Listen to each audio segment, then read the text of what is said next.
Présenté. Et donc c'est, disons, vous vous inspirez de votre dernier livre, c'est ça? A nome del comitato organizzatore di Festival Letteratura ringraziamo lo sponsor Camera Commercio Mantova per aver contribuito alla realizzazione di questo evento e diamo il benvenuto a David Le Breton e Marina Astrologo. Le verbe è subire, le verbe. Donc io subisco, au présent, ho subito. Festival Letteratura 2015 vi invita agli accenti. 30 minuti in cui stare più attenti, ma poi ve ne andrete contenti. Presenta Maurizio Matrone. Bene, buonasera. Benvenuti a questo appuntamento della serata dell'11 settembre, una data molto particolare.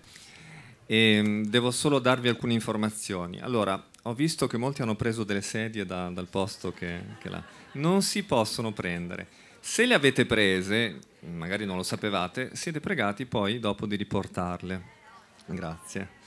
Vedo che siete molto numerosi, c'è la possibilità di porre alcune domande quando mancheranno 5 minuti dalla fine, quindi poi potrete alzare la mano e io vi porterò il microfono. Ricordo che siamo in diretta, siamo in streaming e già da domani sul sito di Festival Letteratura ci si può rivedere. E vi chiedo di spegnere i telefonini cellulari cortesemente e chiedo il più possibile di lasciare libere delle vie di fuga, almeno una da quella parte, almeno un corridoio. Grazie. Io avrò l'ingrato compito di interrompere questo appuntamento allo scadere del 30° minuto, quindi non abbiatemene, mi dispiace, ma questo è il meccanismo di accenti. Grazie e buon ascolto.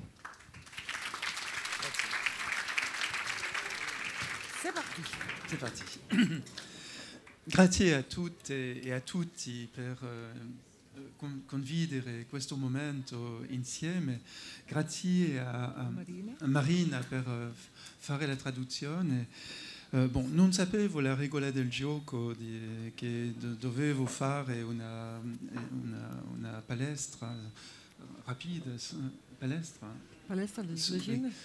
sul dolore, dunque ho preso alcuni appunti, ma è vero che il tempo è molto breve, dunque io vado all'essenziale.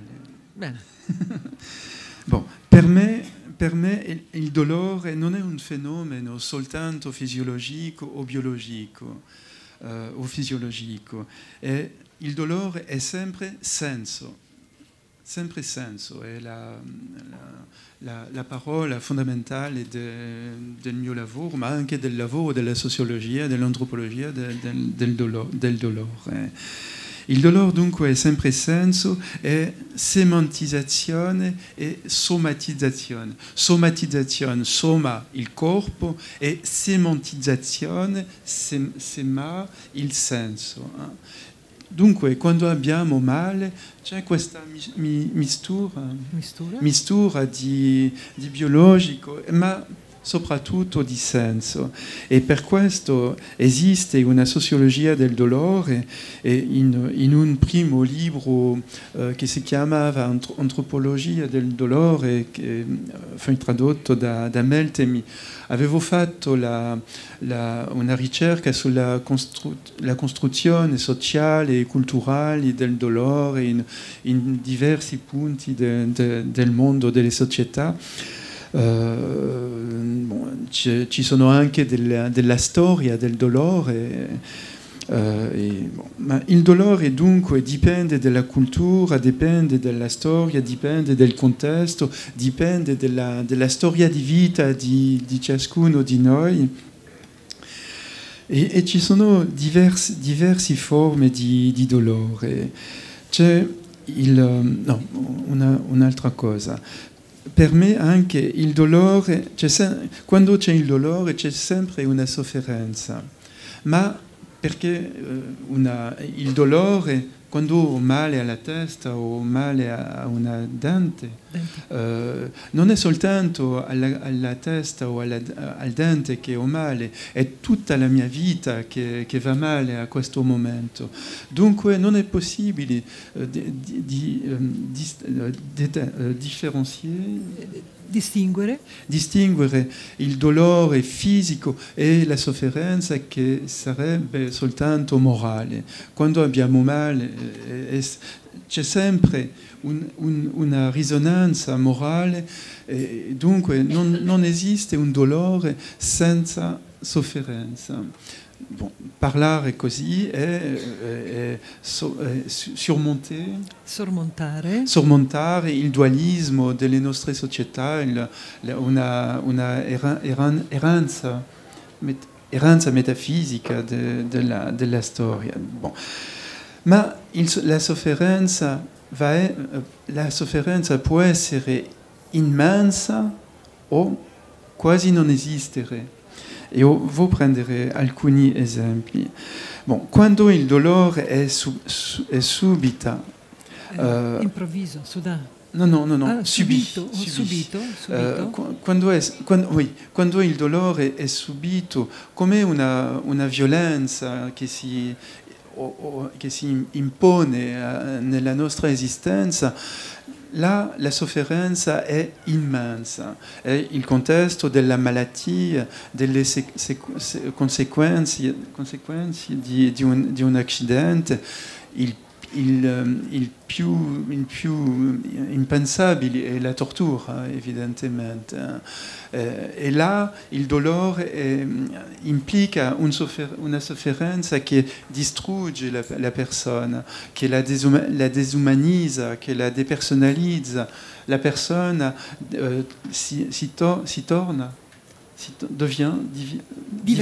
la persona diventa completamente diversa da quella che conosciamo prima. Ma anche in questo mondo del dolore subito c'è la possibilità di entrare nella sofferenza per ammortizzarla con questo che chiamo tecnica di senso, che sono anche delle tecniche del corpo. Io penso all'ipnose, all'autoipnose, alla rilassamento, pardon, l'imagerie mentale, l'immaginario mentale, la sofrologia, il yoga, tutte queste tecniche che permettono a una persona dolorosa che soffre di entrare nella sofferenza per diminuirla, ammortizzarla. Dunque, même dans ce contexte, anche in questo contesto di violenza del dolore, ciascuno di noi abbiamo la possibilità di utilizzare il senso come un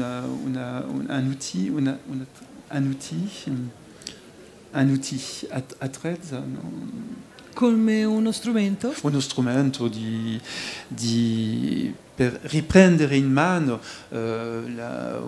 un'esperienza che nous emporte. Che ci porta via, che ci trascina. Che ci porta via. Bon. Ma c'è anche il dolore scelto. Voilà. E il dolore scelto non ha molto soffrimento. Fa male la persona, uno sportivo, ad esempio, di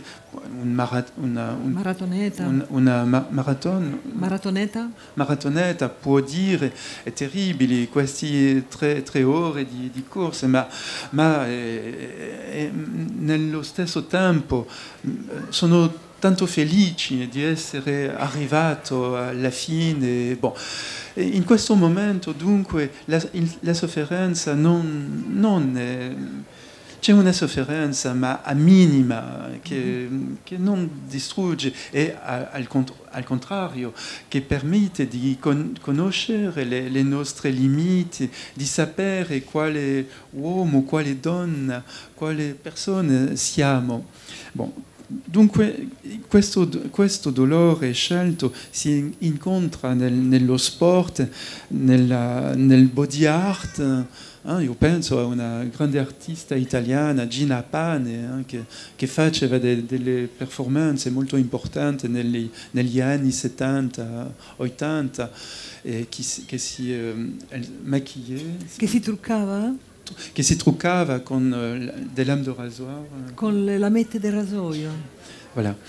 E Gina Pane ha sempre detto che non provava la sofferenza, provava un dolore, ma che poteva padroneggiare, resistere. Voilà. Anche il dolore del tatuaggio. Il dolore del tatuaggio è molto valorizzato dalle persone che sono tatuati. Anche nei riti di passaggio nelle società tradizionali il dolore là non fa sofferenza anche. C'è dunque il dolore subito, il dolore scelto, che è un'esperienza radicalmente diversa. Una terza esperienza è quella delle scarificazioni, le ferite del sele che si infliggono gli adolescenti, soprattutto le ragazze. E questo dolore, questa ferita si oppone? Questa incisione si oppone alla sofferenza della vita. Sono ragazze che stanno male, che hanno vissuto incesto o abuso sessuali o almeno dei momenti molto duri nella loro vita, e dunque opponiamo il dolore scelto della ferita alla sofferenza che si impone a loro. È una tentativa di riprendere il controllo, è una omeopatia, giocare il dolore contro la sofferenza, utilizzare una dose infinitesimale del male contro il male. E per questa ragione le ragazze dicono che la ferita è una forma di alleviamento, di una sorta di rimedio per non ammazzarsi, per non uccidersi. Non uccidersi, voilà. C'è anche un'altra forma che sarebbe un modo di anestesia del dolore. Questa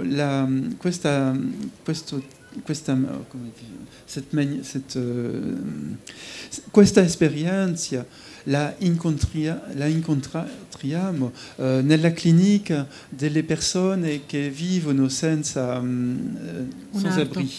Senza un arto. Ah no, sans abri. E dei senza tetto. Senza fissa dimora. Voilà, che vivono nelle strade, voilà.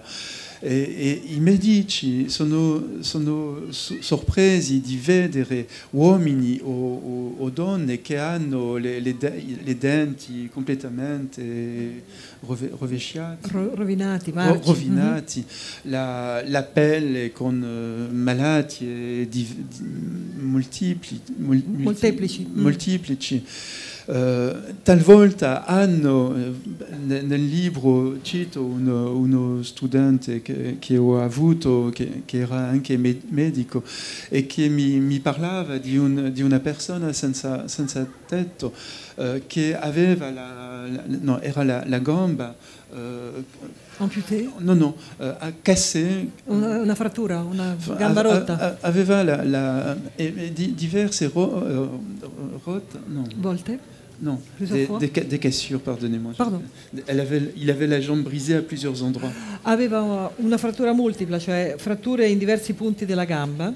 E lui, che era medico, vedeva che la sua gamba faceva una forma un poco strana e lui dice, va a parlare con lui e lui dice che succede. E bon, quest'uomo aveva été battu.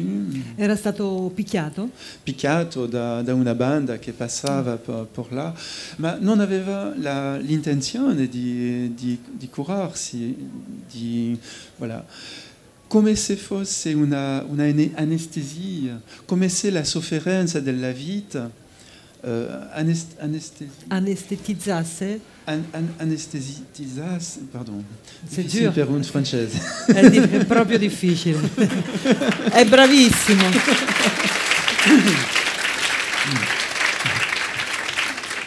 Non provava la sofferenza, come se il suo corpo fosse diverso di lui, una forma di Distacco. di distacco, oui, voilà.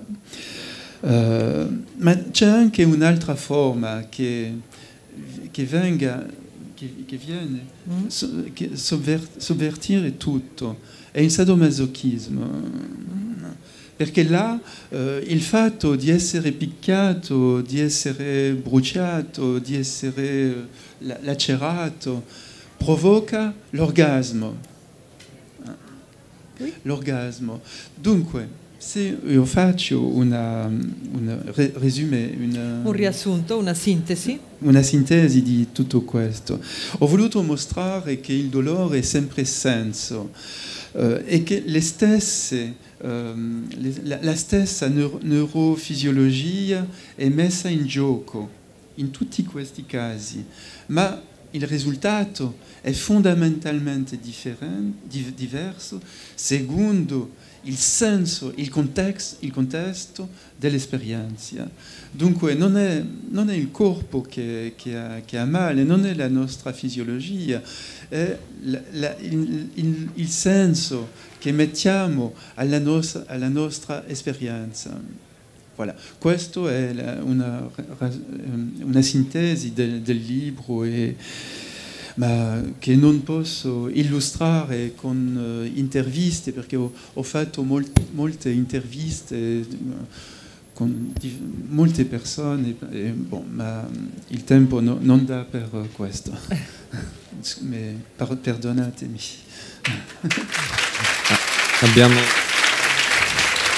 Abbiamo lo spazio per le domande da parte del pubblico. Vous acceptez des questions par l'assistance? Allora, se alzate la mano, che faccio fatica a vedervi, vi porto il microfono. Donc vous avez en effet interviewé de différents individus qui ont... Okay. Da che parte? La douleur arrivo. la douleur subie. Scusate.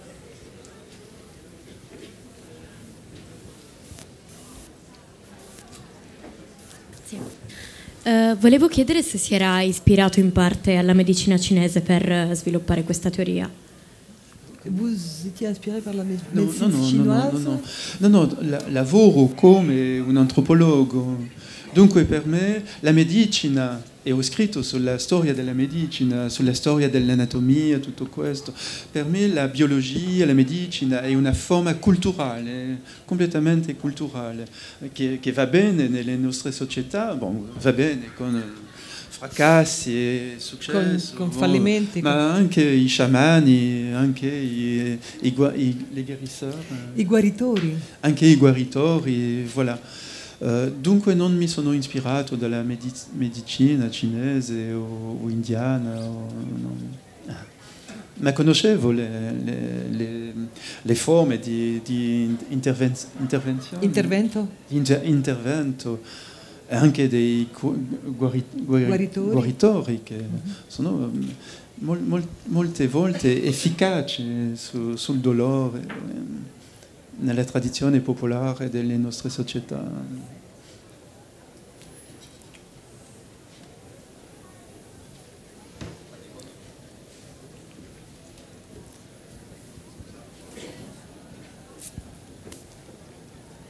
A volte nella vita si soffre talmente tanto, ma di sofferenze che non sono fisiche, ma che poi si traducono in sofferenze fisiche, è un'altra categoria di dolore?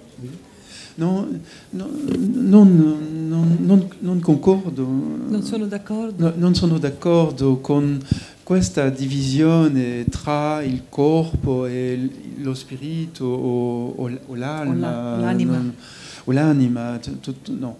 Io credo che la mia visione dell'umanità è quella della fenomenologia. Siamo tutti, Siamo tutti? Non ho la mia alma sotto il braccio. Siamo fisicamente al mondo e lo spirito è completamente nel nostro corpo. Dunque non faccio questa differenza tra il corpo e la mente.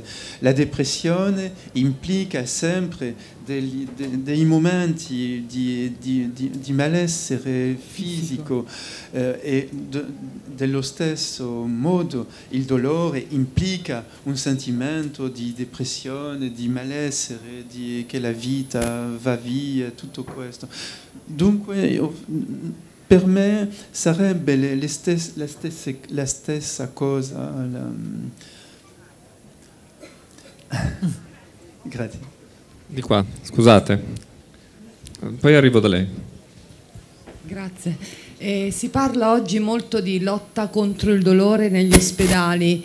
Il dolore adesso è riconosciuto non solo come un sintomo, ma anche come un segno. Però c'è poca sensibilizzazione a questo problema. Anche in sanità difficilmente si riesce a cogliere l'importanza della lotta contro il dolore. Secondo lei cosa possiamo fare noi operatori sanitari? È una questione molto difficile perché in Francia abbiamo fatto molte campagne per avvertire. Sì, per avvertire, per informare. Per avvertire la gente che non è normale di avere male. No. Ma credo che non è realista, perché io so che la medicina del dolore è una medicina molto complicata, anche se i medici sono molto impegnati nel loro lavoro. Io vedo che talvolta è molto difficile curare, alleviare, è quasi un'arte, un'alchimia. Talvolta funziona, talvolta non funziona. E quando una persona continua a soffrire, ha il sentimento che il medico non è buono, che l'ospedale non si preoccupa di sé. Ci sono des effets pervers. Effetti perversi. Ci sono effetti perversi di questa volontà di comunicare sul fatto che il dolore, che possiamo eliminare il dolore. Credo che non è possibile. È possibile in molti casi, heureusement, ma il dolore cronico oggi ancora tocca centinaia di milioni di persone nel mondo e la medicina malgrado i suoi sforzi e la sua inventività talvolta non riesce a alleviare le persone. È una medicina molto difficile, ma anche appassionante, perché il medico deve uscire della sua visione anatomofisiologica dell'uomo e incontrare realmente la persona nella sua singolarità, nella sua storia di vita. E per questo il concetto di pain clinic, clinica del dolore, è molto interessante nella storia della medicina. È un luogo di reinvenzione della pratica medicale. e di collaborazione. In Francia c'è una collaborazione con i psichiatri, i psicologi e anche i kinesiterapeuti, osteopati. È una forma di essere insieme, coniugare le competenze per rispondere alla sfida del dolore di una persona. Io credo che la scienza del dolore sarebbe una scienza dell'unico. Roland Barthes aveva scritto su questo, che si chiedeva perché la scienza è sempre la scienza delle grandi numeri. Dei grandi numeri, certo. E avanzava l'idea che possiamo inventare scienza dell'unico.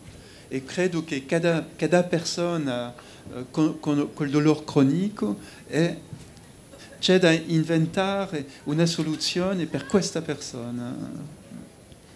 Bene, ho visto che si sono alzate diverse mani, però volevo fare anche una preferenza di tipo spaziale, quindi mi perdoni ma passo da questa parte.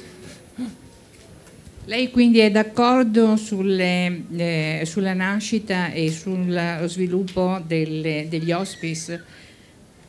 Hospice, sono delle case, cure che agiscono proprio per l'individuo. Oui.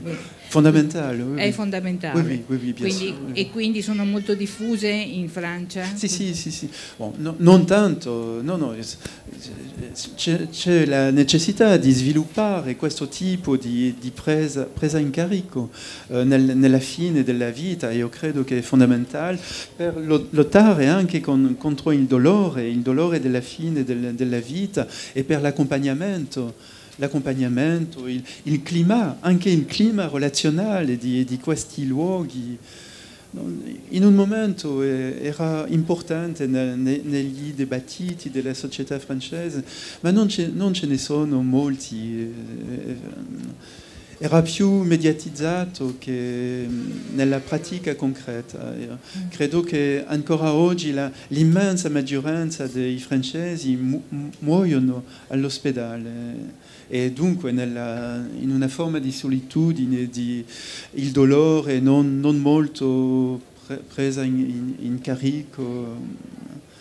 No, questi servizi sono un sogno che dovrebbero essere realizzati nelle nostre società, che hanno les moyens, i mezzi. Voilà. Allora, vediamo. Scusi, do la parola a loro. Abbiate pazienza, ma poi sarà l'ultima. Sì, io volevo chiederle invece, per passare dal dolore prettamente fisico a un dolore più psicologico, se secondo lei il dolore collettivo, cioè quello che va condiviso con le altri, porta ad una minore sofferenza rispetto al dolore individuale. Il dolore di una persona, se è condiviso con più persone, se lo lenisce, se questa condivisione lenisce il dolore, se lei concorda con questa ipotesi che è di una certa scuola, o se invece ritiene che il dolore nella sua specificità, proprio perché viene da una persona che è comunque unica nella sua peculiarità, non è mai totalmente condivisibile e dunque mai può essere reso meno doloroso, meno sofferente. No, io credo che il dolore è intimo, che il dolore ci allontana dagli altri, è un'esperienza terribile della solitudine. La mamma non può prendere su di sé il dolore del figlio e non possiamo prendere su di noi il dolore delle persone che amiamo il più nel mondo. Il dolore è enfermé, è rinchiuso. È richiusa nel mistero della nostra persona. No, ciò che possiamo condividere è l'accompagnamento, l'amore, la presenza, il contatto fisico, la parola, ma questo non è prendere il dolore dell'altro. No, il dolore è un'esperienza della solitudine e è molto difficile da testimoniare agli altri, perché il linguaggio è in fracasso. Il linguaggio fallisce. Il linguaggio fallisce. Non sappiamo parlare del nostro dolore. Ha una bella pagina di Virginia Woolf sulla malattia, e Virginia Woolf dice che un giovane inglese innamorato ha una monte di frasi, di parole, di storie che può raccontare sul suo amore. Ma se questo giovane inglese ha male, no, soltanto può dire mi fa tanto male, non ti posso dire che... Siamo ridotti a metafore classici, diciamo, è come se un cane mi mordava, è come se un anetto, come se avessi una morsa nella testa. Sono parole maladroite. Sì, sono parole maldestre, goffe. Voilà. Il dolore met en échec le langage. Sì, il dolore significa lo scacco del linguaggio. Sconfigge il linguaggio. Oui. Invece è il tempo che ci ha sconfitto a noi. Le tono met en échec. Ci dispiace.